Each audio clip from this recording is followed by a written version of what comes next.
ದೆಹಲಿಯಲ್ಲಿ ಆಟ ಓಪನ್ ಆಗಿದೆ.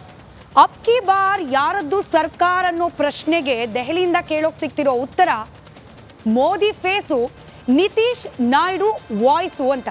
ಇತ್ತ ಇಂಡಿ ಕೂಟ ಕೂಡ ನಾವು ಈಗ ಸುಮ್ಮನೆ ಕೂತ್ಬಿಟ್ರೆ ಸೋತ್ರೂ ಸಿಕ್ಕಿರುವ ಗೆಲುವನ್ನ ಅನುಭವಿಸ್ಲಿಕ್ಕೆ ಸಾಧ್ಯ ಇಲ್ಲ, ನಾವು ಏನಾದರೂ ಮಾಡೋಣ ಅನ್ನೋ ರೀತಿಯಲ್ಲಿ ಹೈ ವೋಲ್ಟೇಜ್ ಮೀಟಿಂಗ್ ಇಂಡಿ ಕೂಟದಲ್ಲೂ ಕೂಡ ನಡೀತಾ ಇದೆ. 7ನೇ ತಾರೀಕು ಪ್ರಮಾಣ ವಚನವನ್ನ ಸ್ವೀಕಾರ ಮಾಡ್ತಾರೆ. ಮೋದಿ 3.0 ಸರ್ಕಾರ ಪ್ರಾರಂಭ ಆಗತ್ತೆ ಇತ್ಯಾದಿ ಚರ್ಚೆಯ ನಡುವೆ ಕೂಡ ಕಳೆದ 2 ಅವಧಿಯಲ್ಲಿದ್ದಂಥದ್ದೇ ಗವರ್ನೆನ್ಸ್ ಈ ಬಾರಿ ಕೂಡ ಸಿಗುತ್ತಾ ಅನ್ನೋ ಪ್ರಶ್ನೆ ಕೂಡ ಕಾಡ್ತಾ ಇದೆ. ಈ ಪ್ರಶ್ನೆಗೆ ಉತ್ತರವನ್ನ ಕಂಡುಕೊಳ್ಳೋ ಪ್ರಯತ್ನ ಮಹಾಭಾರತ ಚರ್ಚಾ ಕಾರ್ಯಕ್ರಮದಲ್ಲಿ.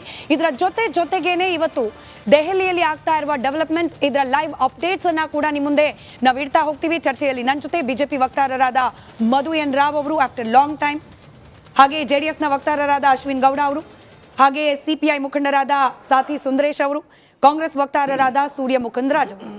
ಮಧು ಅವರೇ, ಹೆಂಗಾಯ್ತು NDA ಪರಿಸ್ಥಿತಿ ಅಂದ್ರೆ ಮ್ಯಾಚ್ ಏನೋ ವಿನ್ ಆದ್ರಿ, ಬಟ್ ಕ್ಯಾಪ್ಟನ್ನು ಅಷ್ಟೊಂದು ರನ್ ಗಳಿಸ್ಲಿಲ್ಲ. ಈಗ ಆಟ ಅಂತೂ ಕಂಟಿನ್ಯೂ ಮಾಡಬೇಕು, ಬಟ್ ಕ್ಯಾಪ್ಟನ್ ವೀಕ್ ಆಗ್ಬಿಟ್ರಾ, ಪವರ್ ಕಳೆದ್ಕೊಂಡ್ಬಿಟ್ರಾ, ಹೀಗಾಯ್ತಾ ಪರಿಸ್ಥಿತಿ NDAದು? ನಾನು ಮೋದಿದ್ ಕೇಳ್ತಿಲ್ಲ, NDAದು. ಇಲ್ಲ, ನನ್ನ ಪ್ರಕಾರ ನನಗೆ ನೀವು ಕೇಳೋ ಪ್ರಶ್ನೆ ಯಾಕೋ ನನಗೆ ಅಷ್ಟೊಂದು ಸರಿ ಹಿಡಿಸ್ತಿಲ್ಲ. 2014ರಲ್ಲಿ NDA ಸರ್ಕಾರನೇ ಇದ್ದಿದ್ದು, NDA ಒಕ್ಕೂಟನೇ ಬಂದಿದ್ದು. 2019ರಲ್ಲೂ NDA ಒಕ್ಕೂಟನೇ ಬಂದಿದ್ದು. 2024ರಲ್ಲೂ NDA ಒಕ್ಕೂಟನೇ ಬರ್ತಾ ಇರೋಂಥದ್ದು. ಕ್ಯಾಪ್ಟನ್ಸ್ ಸಿ ನೋಡಿ, ನನಗೆ ಒಂದು ಆಶ್ಚರ್ಯ ಆಗುತ್ತೆ. ಇವತ್ತು ನೀವು ಹೇಳ್ತಾ ಇದ್ರಿ ಕಾಂಗ್ರೆಸ್ ಬಗ್ಗೆ ಎಲ್ಲ ವಿಶ್ಲೇಷಣೆ ಮಾಡ್ತಾ ಇದ್ರಿ. ಇವಾಗ ಸೂರ್ಯ ಮುಕುಂದರಾಜ್ ಅವ್ರಿಗೆ ನನಗೆ ಕಂಪೇರ್ ಮಾಡ್ತಂದ್ರೆ ನನಗೆ 96 ಬಂದಿತ್ತು, 70 ಬಂದಿದೆ, ಅವ್ರಿಗೆ 10 ಬಂದಿತ್ತು, 25 ಬಂದಿದ್ದಕ್ಕೆ ಖುಷಿ ಪಟ್ಬಿಟ್ಟಿದ್ದಾರೆ. ಇಡೀ ಬ್ರಹ್ಮಾಂಡನೆಲ್ಲ ಸುತ್ಕೊಂಡ್ಬಂದಿರೋ. ನಡಿ ಈಗ ಶುರು ಮಾಡೋಣ.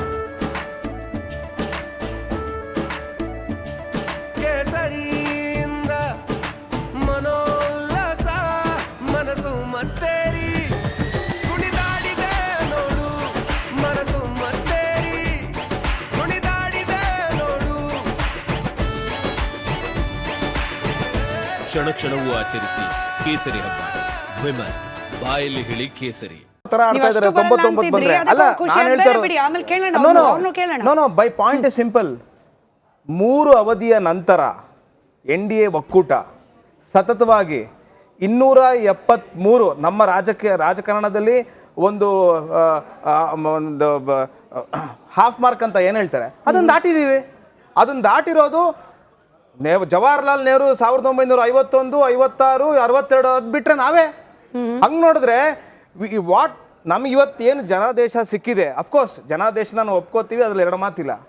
ಆದರೆ 3 ಅವಧಿಯ ಸತತವಾಗಿ ನಮಗೆ ಆಂಟಿ ಇನ್ಕಂಬೆನ್ಸಿ ಅಂತ ನೀವೇನು ಹೇಳ್ತೀರಾ, ಅದಿದ್ರೂ ಕೂಡ 293 ಬಂದಿರೋದು ಶ್ಲಾಘನೀಯ. ಆಂಟಿ ಇನ್ಕಂಬೆನ್ಸಿ ನಿಮ್ಮ ವಿಶ್ಲೇಷಣೆಗಳು ಚುನಾವಣಾ ಪ್ರಚಾರದ ಪ್ರಕಾರ ನೋಡೋದಾದ್ರೆ ಇರ್ಲೇಬಾರ್ದಾಗಿತ್ತು ಅಂತ ವಿಶ್ವ ನಾಯಕರ ವಿರುದ್ಧವಾಗಿ ಮಾತನಾಡಲಿಕ್ಕೆ ಸಾಧ್ಯವಾ?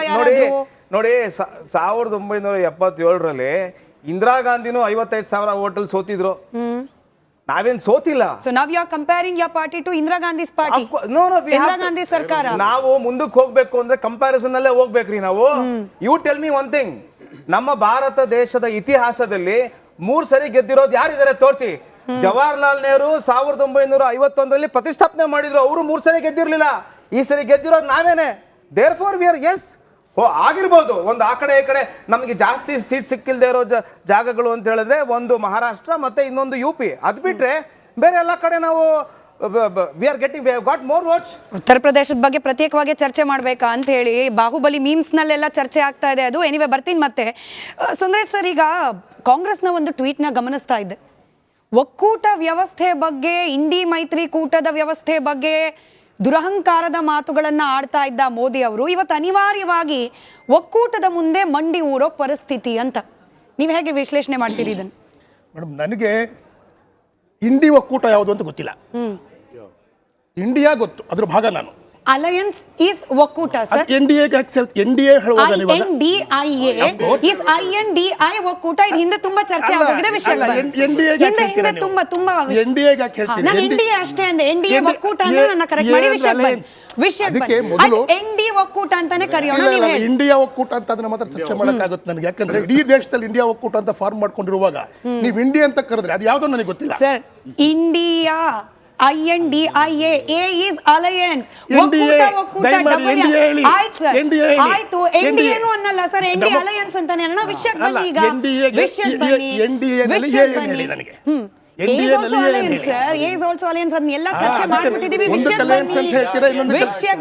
ಒಂದು ಅಲಯನ್ಸ್ ಅಂತ ಹೇಳ್ತೀರಿ,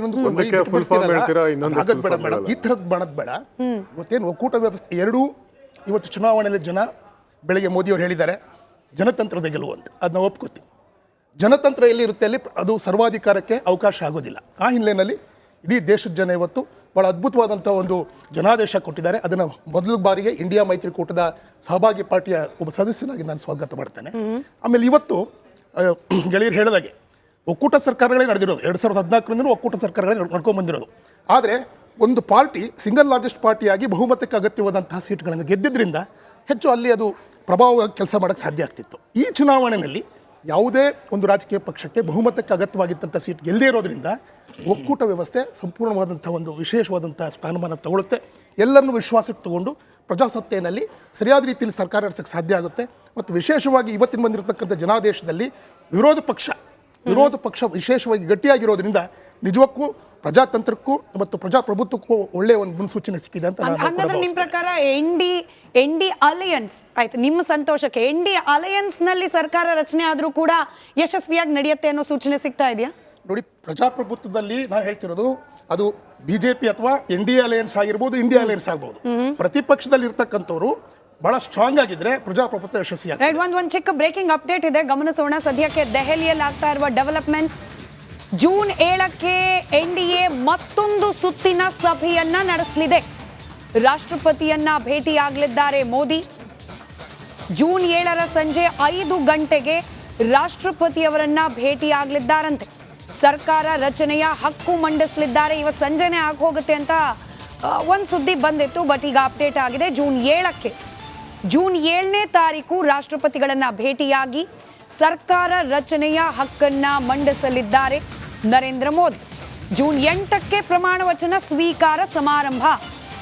3ನೇ ಅವಧಿಗೆ ಮೋದಿ ಪದಗ್ರಹಣಕ್ಕೆ ಮುಹೂರ್ತ ಫಿಕ್ಸ್ ಆಗಿದೆ. ಜೂನ್ 8 ಶನಿವಾರ ಮೋದಿ ಪ್ರಮಾಣ ವಚನವನ್ನು ಸ್ವೀಕರಿಸಿ 3ನೇ ಅವಧಿಯ ಸರ್ಕಾರದ ಪ್ರಕ್ರಿಯೆಗಳು ಜೂನ್ 8ರಿಂದ ಪ್ರಾರಂಭ ಆಗತ್ತೆ ಅನ್ನೋ ಮಾಹಿತಿ.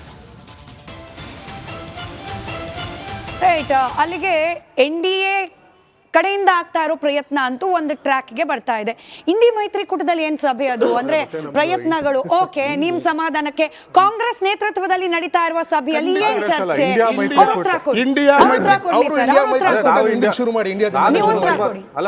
ನೀವು ನನ್ ಮೇಲೆ ಕಾಂಪಿಟೇಷನ್ ಮಾಡಿ ಪ್ರಯೋಜನ ಇಲ್ಲ ಸರ್. ಇಡೀ ದೇಶದಲ್ಲಿ ಕರಿತಿರೋದೇ ಹಾಗೇನೆ. ಇಂಡಿ ಕೂಟ ಚರ್ಚೆ ಏನು ಸರ್? ಸರ್ಕಾರ ರಚನೆಯ ಪ್ರಯತ್ನ ಸಾಧ್ಯನಾ? ಅದು ಸೂರ್ಯ ಮುಕುಂದ್ ಅವರೇ.